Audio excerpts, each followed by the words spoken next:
नमस्कार दोस्तों, the education power channel पर आपका स्वागत है। शिक्षा विभाग से जुड़ी अपडेट लेके आया हूं दोस्तों। आज के वीडियो में मैं शिक्षा विभाग से जुड़ी 4 बहुत ही महत्वपूर्ण लेटर के बारे में बताऊंगा और जो विशिष्ट शिक्षक नियमावली है या उसके तहत जो शिक्षकों का ट्रांसफ़र होने वाला है, चाहे वो बीपीएससी शिक्षक हो, चाहे वो पुराने वेतनमान वाले शिक्षक हो, चाहे वो नियोजित शिक्षक हो, उसके बारे में बहुत ही महत्वपूर्ण अपडेट दूंगा दोस्तों। तो चलिए शुरू करते हैं आज का वीडियो।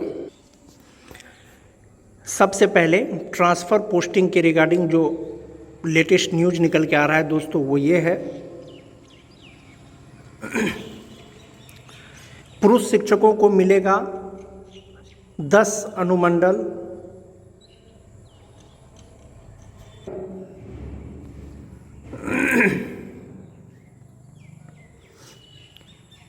मंगलवार को नोटिफिकेशन जारी होने की पूर्ण संभावना है दोस्तों कि मंगलवार तक जो है ट्रांसफ़र पोस्टिंग का शेड्यूल जारी कर दिया जाए।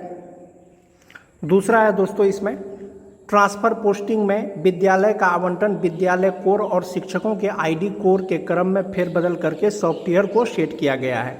यानी जो विद्यालय का कोड है और शिक्षकों के जो आईडी का कोड है उसको फेर बदल करके उसको सॉफ्टवेयर में सेट किया गया है। यानी मानवकृत कुछ भी नहीं होगा दोस्तों, सब चीज़ सॉफ्टवेयर से होगा। उसी के द्वारा जो है सबका रेंडमाइजेशन के थ्रू जो है स्कूल अलॉट किया जाएगा। सक्षमता पास सभी शिक्षकों का। नियोजित शिक्षकों को अगर राजकर्मी बनना है तो उनको विशिष्ट शिक्षक ज्वाइन करना ही पड़ेगा, यानी नए विद्यालय में योगदान करना ही पड़ेगा। ई शिक्षा कोष पर दर्ज आंकड़े का ट्रांसफ़र पोस्टिंग में रहेगी अहम भूमिका। यानी ई शिक्षा कोष एप्लीकेशन पे जो बच्चों का एंट्री हुआ है, जो शिक्षकों का एंट्री हुआ है, उसी के अनुसार जो है सबका ट्रांसफ़र पोस्टिंग किया जाएगा और सॉफ्टवेयर के माध्यम से किया जाएगा दोस्तों। और रेंडमाइजेशन के थ्रू से होगा, वो भी मैं आपको दिखाऊँगा अभी। शिक्षकों के ट्रांसफ़र पोस्टिंग में क्या क्या आधार बनेगा, शिक्षा विभाग वो मंगलवार तक फाइनल फॉर्मेट जारी कर देगा। एक तरह का ट्रांसफ़र पोस्टिंग के लिए दोस्तों शेड्यूल जो है मंगलवार तक शिक्षा विभाग बिहार सरकार द्वारा जारी कर दिया जाएगा। और इसमें जो है जिला स्तर से कोई भी कर्मी का हस्तक्षेप नहीं होगा, सब चीज़ राज्य मुख्यालय स्तर से होगा। दूसरा चीज़ है दोस्तों, इसमें ट्रांसफ़र पोस्टिंग अब सतत चलने वाली प्रक्रिया है। यानी कि ये जो ट्रांसफ़र पोस्टिंग चलेगा ये सतत लगातार चलते रहेगा। इससे पहले बीपीएससी और सक्षमता 1 का ट्रांसफ़र पोस्टिंग होगा। सबसे पहले बीपीएससी और जो सक्षमता 1 पास किए हैं उनका ट्रांसफ़र होगा। फिर सक्षमता 1 के काउंसलिंग में छूटे गए उनका फिर से सक्षमता 2 का होगा। यानी जो सक्षमता 1 में जो डाउटफुल के घेरे में है या जिनका काउंसलिंग नहीं हो पाया है उनका ट्रांसफ़र होगा। उसके बाद फिर सक्षमता 2 का होगा, उसके बाद फिर सक्षमता 3 का होगा। इसी तरह से ये लगातार चलने वाली प्रक्रिया है दोस्तों, जब तक कि सभी शिक्षकों का ट्रांसफ़र नहीं हो जाता या जो भी शिक्षक राजकर्मी बनना चाहते हैं जब तक वे विशिष्ट शिक्षक नहीं बन जाते हैं तब तक ये प्रक्रिया चलती रहेगी। जैसा कि न्यूज़पेपर में आज का दिया है दोस्तों कि वर्तमान शैक्षिक वर्ष में ही होगी शिक्षकों की ट्रांसफ़र पोस्टिंग। 31 दिसंबर तक नए स्कूल में शिक्षकों की पदस्थापना की तैयारी, यानी 31 दिसंबर तक सब कोई जो है नए स्कूल में ज्वाइन कर लेंगे। स्थानांतरण पदस्थापना को अगले हफ्ते लॉन्च होगा वेबसाइट। अगला सप्ताह तक जो है वेबसाइट लॉन्च हो जाएगा और रेंडमाइजेशन के आधार पर होगा सबका ट्रांसफ़र। यानी सभी शिक्षकों का ट्रांसफ़र रेंडमाइजेशन के आधार पर होगा।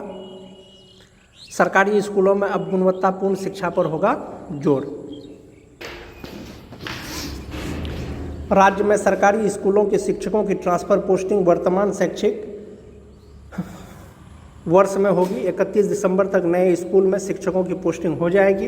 यानी नया साल में सब शिक्षक हैं दोस्तों नए स्कूल में जो है चले जाएंगे और विशिष्ट शिक्षक बन जाएंगे। खास करके जो नियोजित शिक्षक हैं, सक्षमता 1 का परीक्षा दिए हैं, वे राजकर्मी बन जाएंगे।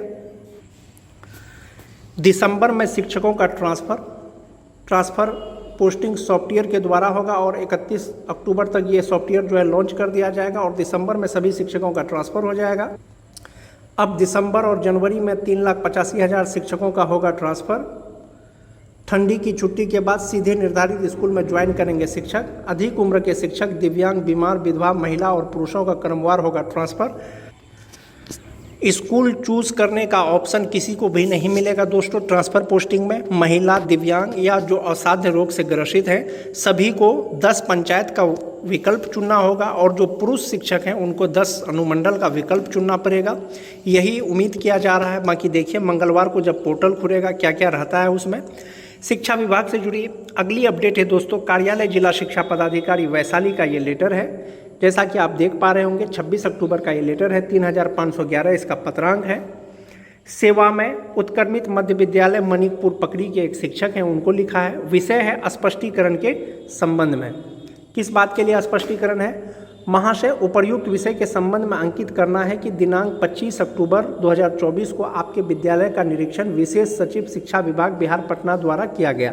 यानी जो शिक्षा विभाग के विशेष सचिव हैं उनके द्वारा स्कूल का निरीक्षण किया गया और आपके विद्यालय के निरीक्षण के क्रम में आपसे हिंदी के सरल शब्द लिखने के लिए कहा गया। यानी कि जांच कर रहे थे विशेष सचिव शिक्षा विभाग के, जो शिक्षिका क्लास ले रही थी उनको हिंदी का कुछ शब्द लिखने के लिए कहा गया।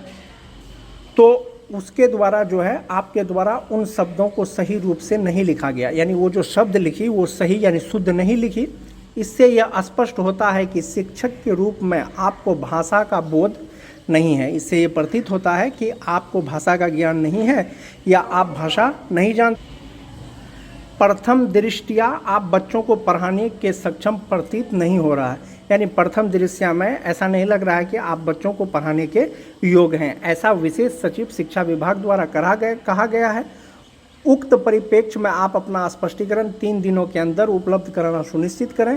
क्यों नहीं आपके विरुद्ध सक्षम प्राधिकार का आपके स्वीकृति के लिए प्रतिवेदित कर दिया जाए। यानी क्यों नहीं आप पर कार्रवाई किया जाए, ये पूछा गया है दोस्तों। अगला लेटर 26 अक्टूबर 2024 का ही है, कार्यालय जिला शिक्षा पदाधिकारी वैशाली। ये भी है उत्क्रमित मध्य विद्यालय इतवारपुर सिसोला प्रखंड लालगंज जिला वैशाली का है। इनसे भी स्पष्टीकरण पूछा गया है दोस्तों। क्या स्पष्टीकरण पूछा गया है? उपर्युक्त विषय के संबंध में अंकित करना है कि दिनांक 25 अक्टूबर 2024 को विद्यालय का निरीक्षण विशेष सचिव शिक्षा विभाग बिहार पटना के द्वारा किया गया। यानी इसका भी स्कूल का निरीक्षण जो है विशेष सचिव के द्वारा किया गया था। आपके विद्यालय के निरीक्षण के क्रम में आपसे हिंदी के कुछ शब्द को लिखने के लिए कहा गया। इनको भी कुछ हिंदी का शब्द लिखने के लिए कहा गया और इनके द्वारा जो है वो हिंदी का शब्द शुद्ध रूप से या सही नहीं लिखा गया। इससे यह स्पष्ट होता है कि शिक्षक के रूप में आपका भाषा का बोध नहीं है, यानी उनको भाषा का ज्ञान नहीं है। प्रथम दृष्टया में बच्चों को पढ़ाने में सक्षम प्रतीत नहीं हो रहे हैं। जिला शिक्षा पदाधिकारी ने शिक्षक को पूछा है। उक्त परिप्रेक्ष्य में आप अपना स्पष्टीकरण 3 दिनों के अंदर उपलब्ध कराना सुनिश्चित करें। क्यों नहीं आपके विरुद्ध सक्षम प्राधिकार को आपके स्वीकृति के लिए प्रतिवेदित कर दिया जाए।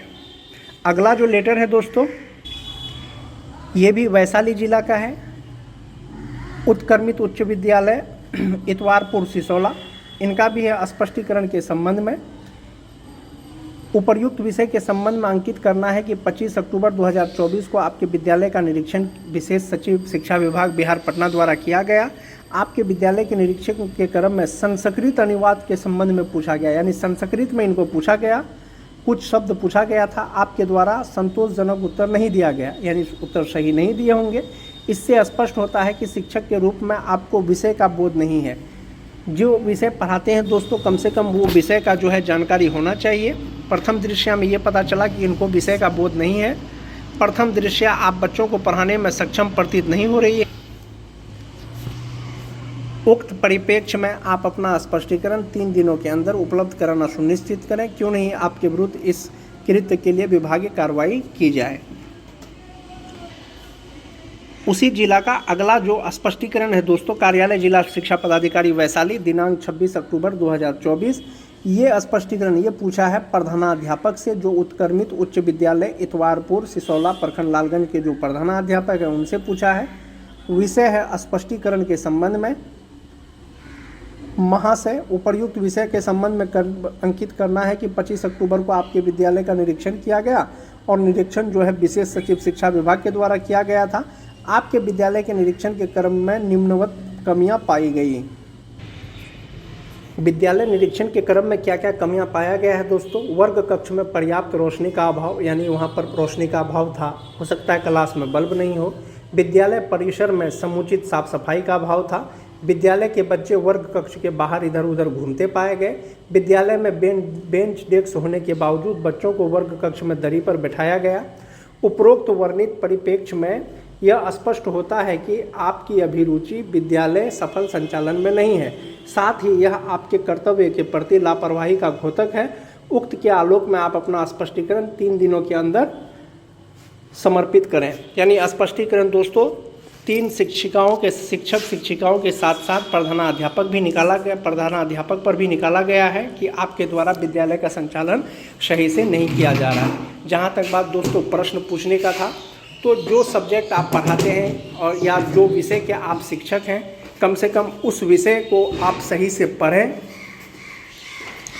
ताकि कक्षा में कोई पदाधिकारी अगर निरीक्षण में आते हैं, अगर आपको कुछ पूछते हैं तो आप उसका संतोषप्रद जवाब दे सकें। अन्यथा की स्थिति में इसी तरह की कार्रवाई होगी दोस्तों। उन्होंने कहा है कि प्रथम दृश्य में आप बच्चों को पढ़ाने में सक्षम प्रतीत नहीं हो रहे हैं। 3 दिनों के अंदर इनको स्पष्टीकरण का जवाब देना है।